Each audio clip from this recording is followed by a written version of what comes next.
नमस्कार, मेरा नाम प्रेम शर्मा है। मैं नोखा बीकानेर का रहने वाला हूँ। मेरी ईडब्ल्यूएस कैटेगरी है और मेरे सीईटी में 190 नंबर है।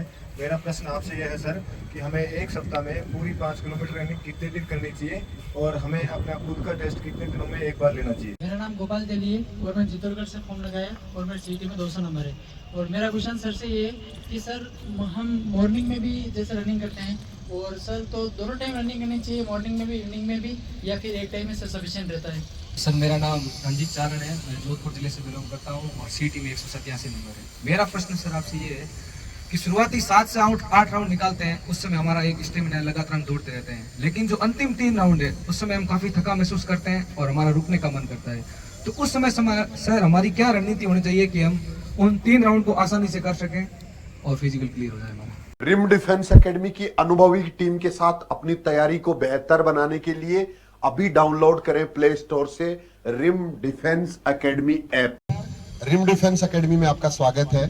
आज ये सेशन हमारा राजस्थान पुलिस कांस्टेबल फिजिकल तैयारी करने वाले बच्चों के लिए होगा, जिसमें क्वेश्चंस आंसर का सेशन मैंने रखा है। फिजिकल की तैयारी करने वाले बच्चों को जो जो प्रॉब्लम्स आती हैं, किस तरह की समस्याएं उनको आ रही हैं, अभी उन सब पे आप क्या फील करते हैं यहाँ तैयारी करने के दौरान, वो आप मेरे से जानेंगे और मैं उन चीजों को समझाने की कोशिश करूंगा। जनरल चीजें हमने कल वाले वीडियो में डिस्कस कर लिया था कि आपका फिजिकल कब से हो सकता है, पैरों में दर्द क्यों होता है, रनिंग का टाइम कम करने के लिए क्या करना है, डाइट क्या रखनी है। ये सारे वीडियोस मेरे लगातार आ रहे हैं। अगर जो आज पहली बार चैनल पे हो, चैनल को सब्सक्राइब करके पहले वाले वीडियो जरूर देख ले, जिससे आपको हेल्प मिल जाए। और आज के इस सेशन में हम क्वेश्चन आंसर शामिल करेंगे।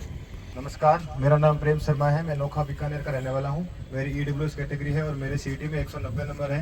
मेरा प्रश्न आपसे यह है सर कि हमें एक सप्ताह में पूरी 5 किलोमीटर रनिंग कितने दिन करनी चाहिए और हमें अपना खुद का टेस्ट कितने दिनों में एक बार लेना चाहिए। बहुत ही अच्छा प्रश्न है बेटा, बैठिए। बहुत ही अच्छा प्रश्न है। बहुत से बच्चे क्या करते हैं कि प्रोसेस फॉलो नहीं करते हैं फिजिकल का बेटा एक प्रोसेस होता है। ग्राउंड में जाते ही दौड़ शुरू नहीं करना है, पहले वार्म अप करना है, उसके बाद में हल्की रनिंग करनी है। रोज 5 किलोमीटर कभी नहीं करनी है। 5 किलोमीटर आप एक सप्ताह में एक बार ही करिए, सिर्फ जिस दिन आपको टाइम देखना है। बाकी दिन क्या करना है, 2 किलोमीटर, कभी 3 किलोमीटर, कभी 1 किलोमीटर, इतनी रनिंग करिए। क्योंकि रनिंग है वो रनिंग करने से नहीं होती है, रनिंग का पूरा प्रोसेस फॉलो करने से होता है। और 2-3 किलोमीटर दौड़ने के बाद आपको एक्सरसाइज करनी होती है बेटा, स्टेमिना के लिए, जिनसे बॉडी में पावर आती है। अगर आपको नहीं पता है वो एक्सरसाइज, तो आप यूट्यूब पे देख सकते हैं, रिम क्लासेस स्टेमिना एक्सरसाइज। ये अगर आप सीधा यूट्यूब पे सर्च करेंगे तो उसमें आपको मेरे कम से कम 4-5 वीडियो आएंगे। हर बैच में हम वो वीडियो बनाया हुआ होगा, जिसमें 10-15 एक्सरसाइज है, वो कॉमन एक्सरसाइज है। वो आप क्रम याद रखने की जरूरत नहीं है, जो जो आपको याद रहती है उसमें से वो एक्सरसाइज सेट्स के रूप में आप आधा घंटा रोज करिए बेटा। आधे घंटे में आपके अच्छे से पसीना आ जाएगा। और याद रखना, कुछ लोग बेटा पानी से नहाते हैं, जो लोग पानी से नहाते हैं वो सिर्फ लिबास बदलते हैं, और कुछ लोग बेटा पसीने से नहाते हैं, जो लोग पसीने से नहाते हैं वो इतिहास बदलते हैं। तो आधा घंटा आप पसीने से नहाइए, रोज स्टेमिना वाली एक्सरसाइज करिए, उसके बाद में 5 मिनट के लिए कूल डाउन करिए, और सप्ताह में एक ही दिन 5 किलोमीटर का अपना टेस्ट लीजिए। 6 दिन मेहनत करिए, देखना पक्का आपका टाइम कम होगा। जिन बच्चों को 28 मिनट लग रही है, 27 मिनट लग रही है, 26 मिनट लग रही है, 25 मिनट लग रही है, अगर आपने इस तरह से अगर 2 वीक अगर कर लिया ना, 15 दिन, तो आराम से आपकी 25 मिनट से कम में रनिंग आ जाएगी, कोई दिक्कत आपको आएगी नहीं। ठीक है बेटा, तो रोज 5 किलोमीटर नहीं करना है, सप्ताह में एक दिन करना है। और अगर 15 दिन से ज्यादा टाइम आपको मिल रहा है प्रैक्टिस में, तो फिर 5 किलोमीटर से बेटा ज्यादा भी करिए, सप्ताह में एक दिन 6 किलोमीटर करिए, 7 किलोमीटर करिए, जिससे 5 किलोमीटर में डर नहीं रहे। 6 किलोमीटर 7 किलोमीटर कर लेंगे तो फिर आराम से आसानी हो जाएगी। इसके अलावा रोज रोज बेटा फास्ट नहीं दौड़ना है। जब आप 2 किलोमीटर 3 किलोमीटर भी जो दौड़ते हो, वो भी धीरे धीरे दौड़िए। सबसे ज्यादा जोर बेटा धीरे दौड़ने में आता है। तेज दौड़ने में सांस फूल जाता है, आदमी रुक जाता है। लेकिन अगर आप धीरे धीरे अगर 5 किलोमीटर करते हैं, 6 किलोमीटर 7 किलोमीटर करते हैं, तो उससे बॉडी में पावर आता है, उससे बॉडी में स्टेमिना आती है, ताकत आती है और कॉन्फिडेंस आता है। मेरा नाम गोपाल तेली है और मैं चित्तौड़गढ़ से फॉर्म लगाया और मेरे सीईटी में 200 नंबर है। और मेरा क्वेश्चन सर से ये है कि सर हम मॉर्निंग में भी जैसे रनिंग करते हैं और सर तो दोनों टाइम रनिंग करनी चाहिए, मॉर्निंग में भी इवनिंग में भी, या फिर एक टाइम में सर सफिशिएंट रहता है? बहुत बढ़िया बेटा, बहुत ही अच्छी बात है। बहुत से बच्चों को ये लगता है कि शायद अगर हम दोनों टाइम करेंगे तो ज्यादा अच्छा कर सकते हैं। नहीं बेटा, रिटन एग्जाम आप जितना ज्यादा टाइम देंगे उतना अच्छा हो सकता है, लेकिन फिजिकल में ज्यादा टाइम की जरूरत नहीं होती है, बार बार करने की जरूरत नहीं होती है। मानव शरीर की ये विशेषता है कि इसमें जो चेंजेस आते हैं वो रेस्ट के बाद आते हैं बेटा, ज्यादा करने से नहीं आते हैं। तो आप अच्छे से एक ही टाइम कर लीजिए, 1 घंटे की बजाय 2 घंटे प्रैक्टिस कर लीजिए, 1 घंटे की जगह 2 घंटे मेहनत करिए, उसके बाद 22 घंटे का रेस्ट जरूरी है। दोनों टाइम करने से क्या सबसे बड़ी दिक्कत क्या आती है, क्योंकि फिजिकल में पावर तब आती है जब हम दर्द सहन करते हैं, जब हम तकलीफ सहन करते हैं। जब आप दोनों टाइम करते हो तो मॉर्निंग में क्या होगा, जैसे ही जोर आएगा, जैसे ही ताकत लगेगी, वैसे ही बॉडी में आलस आएगा और आपके पास रुकने का एक बहाना होगा कि शाम को कर लेंगे। जब आप शाम को प्रैक्टिस करेंगे तो फिर वही हालत होगी, शाम को भी जोर आएगा, ताकत लगेगी, दर्द होगा, तो आपके मन में फिर दिमाग में आएगा कि सुबह कर लेंगे। तो वो रुकने का बहाना है दोनों टाइम करने का। तो मेरी ये सलाह है, मेरा ये मानना है, मेरा ये 11 साल का अनुभव है कि एक टाइम अच्छे से करिए, उसके बाद 22 घंटे रेस्ट करिए, ज्यादा अच्छा रिजल्ट मिलेगा बेटा, दोनों टाइम करने की बजाय। अब टाइम चूंकि कम है तो घबराना नहीं है, परेशान नहीं होना है। हो सकता है कि 10-15 दिन के बाद फिजिकल शुरू हो जाए, तो उस कंडीशन में आपको परेशान नहीं होना है। सबसे आसान फिजिकल है, आराम से हो जाएगा बेटा। ये तो दिमाग से भी किया जा सकता है, बिना प्रैक्टिस के भी किया जा सकता है। अगर आप दिमाग से पॉजिटिव है तो कोई कौन पैर पकड़ेगा हमारे, कौन रोकेगा? अपने आप को बांध के मत रखो, हम कोई मशीन थोड़ी है। मशीन की होती है स्पीड, आदमी के अंदर तो अनलिमिटेड पावर होती है। और उस दिन जब हम दौड़ना शुरू करेंगे तो वर्दी के लिए दौड़ना है, अपने पेरेंट्स के सपने पूरे करने के लिए दौड़ना है। उसके बाद देखना कितनी पावर आप में रहती है।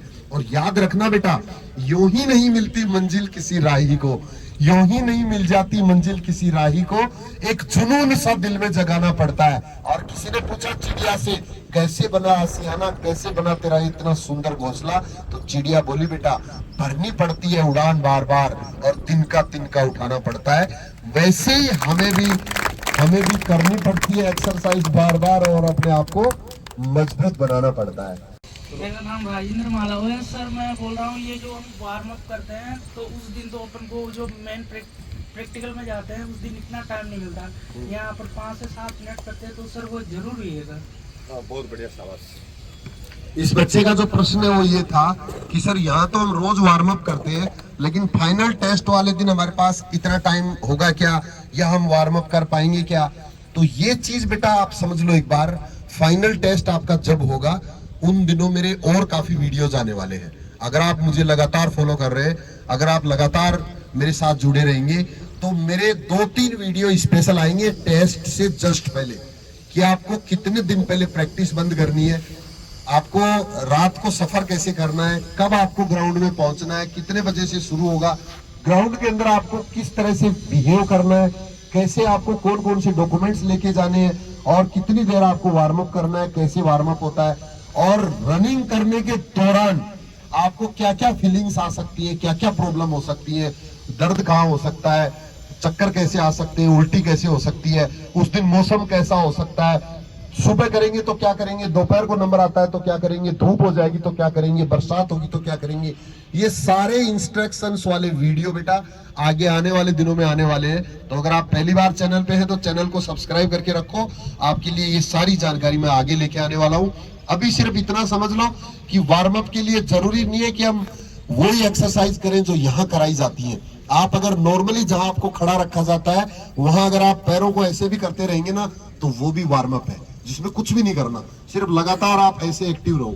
वार्म अप से बेटा क्या होता है, हमारी बॉडी का टेम्परेचर बढ़ जाता है, जिससे सांस नहीं फूलता है। नॉर्मल मानव शरीर का जो तापमान होता है वो 37 डिग्री सेंटीग्रेड होता है। कितना? 37 डिग्री सेंटीग्रेड होता है। और जब हम रनिंग कर रहे होते हैं बेटा तो हमारा तापमान धीरे धीरे बढ़ रहा होता है। तो हमें ऐसे करके क्या करना है, हमारा टेम्परेचर बॉडी का बढ़ा लेना है, बस वही वार्म अप होता है। वो आप किसी भी माध्यम से बढ़ा सकते हो, आप हल्का हल्का रनिंग करके बढ़ा सकते हो, आप हाथों पैरों को खोल के बढ़ा सकते हो। यानी कि टेम्परेचर कब बढ़ता है, जब हमारी मांसपेशियां जाग जाती है। तो इस तरह से कुछ भी एक्टिविटी करके, और अगर आपको मौका नहीं मिल रहा है तो आप 10 डिप्स लगा लो। अगर आपने 10 डिप्स लगा ली तो आपका टेम्परेचर अपने आप 50 डिग्री पे पहुंच जाएगा, 37 की जगह सीधा ही। बस उसी को बोलते हैं वार्म अप। तो उसके लिए कुछ भी चिंता नहीं करनी है, बस जैसा मौका है वैसा कुछ भी आप कर सकते हो, और वहां कोई भी आपको रोकेगा नहीं बेटा, और ना कोई आपको कहेगा वहां कि आप वार्म अप कर लो, तैयार हो जाओ, ऐसा कुछ भी नहीं होगा। वो कभी इधर बिठा देंगे, कभी उधर बिठा देंगे, यहाँ से खड़ा करके वहां ले जाएंगे, वहां से यहाँ ले जाएंगे, और उसके बाद में कह देंगे रेडी गो। अब फिर वार्म अप की जरूरत नहीं है, अब वार्म अप तो दौड़ते दौड़ते ही होगा। पहला चक्कर थोड़ा सा धीरे लेना है, उसके बाद धीरे धीरे स्पीड बढ़ा लेनी है, और इतनी मेहनत करने के बाद, इतनी प्रैक्टिस करने के बाद आपको तो किसी भी तरह की जरूरत नहीं पड़ेगी, आपको टेंशन चिंता करने की जरूरत ही नहीं है। इस तरह से मैं आपको तैयार कर दूंगा पूरी तरह से कि आप आराम से चाहे दिन में किसी भी समय रनिंग कराओ, कोई फर्क नहीं पड़ने वाला है। Hello guys, my name is बुद्धि प्रकाश गुर्जर। मैंने रिम डिफेंस एकेडमी में 6 सितंबर को ज्वाइन किया था। लगभग मैंने यहाँ पे बहुत इंप्रूवमेंट किया है। लगभग मेरे से रनिंग नहीं हो पा रही थी, लेकिन मैं यहाँ लंबी रनिंग करने लग गया, 8 से 10 किलोमीटर। बट सर आपसे क्वेश्चन है कि मैं जब भी रनिंग लंबी करता हूँ तो कोई दिक्कत नहीं आती, बट ये है कि जब 4-5 राउंड में जोर लगाता हूँ तो थक जाता हूँ। सबको थकान होती है, सबको दर्द भी होता है, ये चीज आपको दिमाग में रखनी है। जो दौड़ रहे होते हैं ऐसा नहीं हो कि वो कोई लोहे के बने हुए हैं या उनके अंदर कोई बहुत बड़ी पावर है, ऐसा कुछ भी नहीं है। राजस्थान पुलिस कांस्टेबल का जो फिजिकल है ये सबसे आसान है, 5 किलोमीटर की दौड़ है, ये आराम से सब कर लेंगे। बहुत ज्यादा बच्चों को तो सिर्फ दिमाग से डर लग रहा होता है कि पता नहीं मैं कर पाऊंगा या नहीं कर पाऊंगा, पता नहीं मेरे से होगा या नहीं होगा। यहाँ तक कि कुछ बच्चे तो ऐसे हैं जो कर भी रहे हैं और फिर भी डर रहे हैं, फिर भी ये लगता है कि उस दिन नहीं होगा तो ऐसा कुछ भी नहीं है। थकान सबको होती है, उस समय लगातार चलना होता है, और 1-2 चक्कर के बाद ऐसी भी फीलिंग आती है कि 1-2 चक्कर में ये हालत होगी तो 12 चक्कर कैसे लगेंगे, ये भी सबके साथ ऐसा होता है। तो मंजिल चाहे कितनी भी बड़ी क्यों ना हो, उसका रास्ता हमेशा एक एक कदम से तय होता है, और जैसे जैसे अपन उस मंजिल पे चलते जाएंगे वैसे वैसे रास्ता कम होता जाता है, दूरी कम होती जाती है। कोई भी उड़ के उस दूरी को पूरा नहीं करता है, सब कदम कदम से उस दूरी को कम करते हैं। अगर फिर भी आपको थकान हो रही है, आप लगातार प्रैक्टिस भी कर रहे हैं, एक्सरसाइज भी कर रहे हैं, सारी चीज फॉलो कर रहे हैं, तो हमारी डाइट में कमी हो सकती है बेटा, क्योंकि जो हम खाते हैं वही रिजल्ट के रूप में आता है। तो डाइट के लिए मेरा अलग से एक वीडियो है कि ज्यादा वेट है जिन बच्चों का, उनको कौन सी डाइट फॉलो करनी है, जिन बच्चों का वेट कम है, जिनको वेट बढ़ाने की जरूरत है, उनको कौन सी डाइट फॉलो करनी है। इसका अलग से एक सेपरेट वीडियो है, रिम क्लासेस डाइट। बस ये अगर आप डालेंगे 3 वर्ड अगर यूट्यूब पे, तो आपको वो वीडियो मिल जाएगा जिसमें मैंने सारी चीज अच्छे से समझा रखी है। तो अपनी डाइट पे ध्यान दीजिए और हमेशा बेटा पॉजिटिव रहिए, बस पॉजिटिव रहते ही आधा काम हो जाएगा। डाइट का ध्यान देंगे, थकान भी नहीं होगी, और दौड़ तो आराम से हो ही जाएगी बेटा, चिंता करने की जरूरत नहीं है। और फिर भी अगर आपको डर लगता है तो स्वागत है, मैं चैलेंज की तरह लेता हूँ। रिम डिफेंस एकेडमी में आने के बाद एक भी बच्चे को हम रनिंग में तो कम से कम 5 किलोमीटर की दौड़ में तो एक भी बच्चे को नहीं रहने देंगे, और ये सारा प्रमाण आप सब है। यहाँ आने के बाद कितने बच्चे ऐसे हैं कि जिनको लग रहा है कि मैं 5 किलोमीटर की दौड़ आराम से कर लूंगा, हाथ खड़ा करके बता दो एक बार।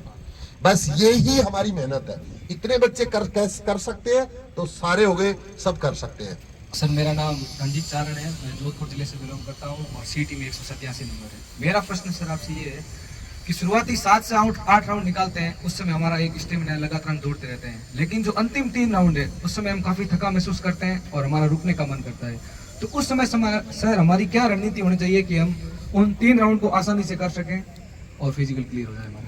ये चीज आएगी बेटा, आपको अपना रनिंग के जो राउंड मैनेजमेंट एक सिस्टम होता है कि आपको अपने राउंड्स को मैनेज करना है, और वो हर आदमी का मैनेजमेंट का जो सिस्टम है वो अलग अलग होता है। ये हर बॉडी पे डिपेंड करता है बेटा, अलग अलग बॉडी पे डिपेंड करता है। किसी को शुरू में थकान हो जाती है 2-3 चक्कर के बाद, किसी को लास्ट में हो जाती है, किसी को बीच में हो जाती है। तो वो क्या करना है, इसी का नाम प्रैक्टिस है। आप जब टेस्ट देते हो, हर टेस्ट के दौरान आपको ये फील करना है कि मुझे प्रॉब्लम कहाँ आती है। आपको जहां प्रॉब्लम आती है उसको अगले चक्कर में उसका ध्यान रखना है। अब देखिए, जिन बच्चों को अगर शुरू में 2-3 चक्कर में अगर प्रॉब्लम आने लगती है तो उनको शुरू के चक्कर में क्या करना है, धीरे चलना है। जहां भी आपको थकान लगती है, जहां भी आपको रुकने का मन करता है, वहां स्पीड को थोड़ा सा कम कर लेना है। यानी वहां हमें मजबूत रहने की जरूरत है, शुरू में तेज नहीं दौड़ना है। उसके बाद धीरे धीरे 3-4 चक्कर के बाद में बॉडी गर्म हो जाती है, और 7-8 चक्कर के बाद में अगर आपको रुकने का मन करता है, थकान होती है, तो इसका मतलब है कि आपकी बॉडी में पावर की कमी है, स्टेमिना की कमी है। और वो मैं पहले भी बता चुका हूं कि उसके लिए क्या करना पड़ेगा बेटा, डाइट में थोड़ा सा चेंज करना पड़ेगा। एक्सरसाइज तो करनी करनी है, डाइट में थोड़ा सा चेंज करिए जिससे बॉडी में पावर रहे, ताकत रहे, जिससे कि हम लास्ट के राउंड तक भी वो पावर काम में ले सकें, यूज कर सकें। और अगर और ज्यादा अगर आपको करना है तो उसमें ध्यान रखना आपको कुछ एक्स्ट्रा चीजें, जिस तरह से कैल्शियम की अगर कमी है तो कैल्शियम की कुछ टेबलेट्स आती है, वो आप डॉक्टर की सलाह से ले सकते हैं। इसके अलावा फिर भी आपको वीकनेस लगती है तो मछली के तेल का एक कैप्सूल आता है, वो भी आप ले सकते हैं, उससे भी एक्स्ट्रा एनर्जी रहती है। बाकी जो डाइट है उसमें तो आप चेंज अपना कर ही सकते हो, जिस तरह से दूध है, पनीर है, सोयाबीन है, जो भिगे हुए जो अनाज है उनके अंदर ड्राई फ्रूट्स है, ये सब चीजें आप शामिल कर सकते हो। और कुछ भी नहीं है, थोड़ा सा जहाँ थकान होती है वहाँ स्पीड थोड़ी कम कर लो, उसके बाद में आराम से कर सकते हो, है ना बेटा। डाइट में चेंज करके आप लास्ट के राउंड्स को भी मैनेज कर सकते हो। और यहाँ टेस्ट के दौरान बेटा जब आप प्रैक्टिस कर रहे होते हैं तब आपके पास एक बहाना होता है, रुकने का भी बहाना होता है, तकलीफ का भी एक बहाना होता है। लेकिन जब आप फाइनल टेस्ट वाले दिन खड़े होंगे ना, उस दिन आपके पास इस तरह के बहाने नहीं होंगे। वो दौड़ हमारी आखिरी बार होगी और उस दौड़ के बाद हमें वर्दी मिलने वाली होगी, उसके बाद हमारी पूरी मेहनत का रिजल्ट आने वाला होगा। तो उसमें लास्ट के राउंड्स में तो दिक्कत ही नहीं आती है, लास्ट के राउंड में तो स्पीड बढ़ती और जाती है। ये अब इसलिए नहीं बढ़ती है क्योंकि अभी हम प्रैक्टिस के दौरान चल रहे हैं, अभी हम प्रैक्टिस से गुजर रहे हैं।